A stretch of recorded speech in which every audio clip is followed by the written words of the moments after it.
পুরো গল্পটাতে একটা পুরো জাহাজ যেভাবে আটকে গেছে চলছে, তার মধ্যে যে সাধারণ মানুষের যে কথাগুলো, আমার মনে হয় যে এইখান থেকে এই যে জুলাই গণ অভ্যুত্থানটা হলো, ওই মানে কারণটা বেরিয়ে আসছে।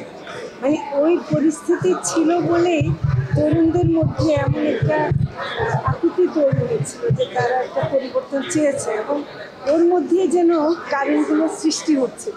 পুরো গল্পের মধ্যে সে পর্যন্ত জাহাজটা যে আটকে গেছে, সেই আটকানোটাকে সরানোটা তরুণদের মধ্যে প্রয়োজন বোধ করছে, তাই জুলাই আমার মনে হয়। অত্যন্ত সাহসী ছবি এবং অনেক পরীক্ষা নিরীক্ষা আছে।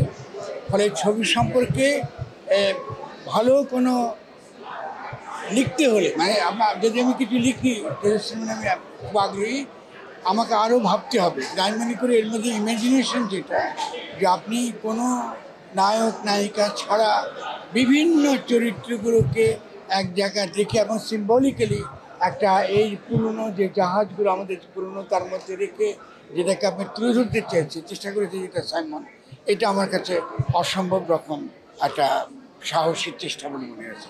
তার আগের যে ছবি ছিল, এটা যেহেতু একটা ত্রয়ী ছবি, দুটো ছবি দেখলাম আমরা, এখন আমি তৃতীয়টার জন্য অপেক্ষা করবো, এবং তারপরে হয়তো আশা করি যে কিছু লিখে বলবো আপনাদের। কিন্তু আমার ব্যক্তিগতভাবে শুধু বলবো সংক্ষেপে, অত্যন্ত ভালো ছবি, দুর্ধর্ষ সাহস আছে, এবং এই ধরনের পরীক্ষাগুলো হওয়া উচিত এবং এগুলোকে উৎসাহিত করা উচিত।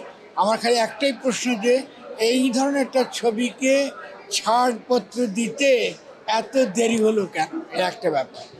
আর অন্যান্য দিক থেকে হয়তো ফটোগ্রাফি আরও ভালো করা গেলে ভালো হতো, কিন্তু টেকনিক্যাল পার্টটা কোন অবস্থায় এটাকে তোলা হয়েছে, ফলে তার অনেক ডিফিকাল্ট আন্দাজ করতে পারছি যে এটাকে আমরা এই চিত্রায়িত করাটা অনেক বেশি তুলনামূলকভাবে অন্য ছবির চেয়ে অনেক বেশি কঠিন।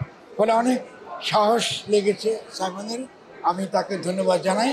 আমি খুব গর্বিত বোধ করছি যে আমার বন্ধু সে, এবং আমাদের এই প্রজন্মের যারা এই ছবি করছেন তাদের অত্যন্ত সামনের সারির একজন মানুষ।